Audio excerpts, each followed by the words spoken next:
एक बार गांव के खेत में एक बड़ा तरबूज उगाया। किसान ने सोचा, कल काटूंगा। रात को एक शरारती बंदर आया और तरबूज देखकर खुश हो गया।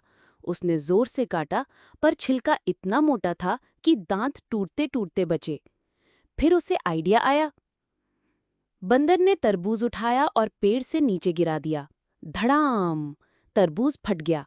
बंदर ने अंदर का लाल लाल गूदा देखा और खुशी से नाचने लगा।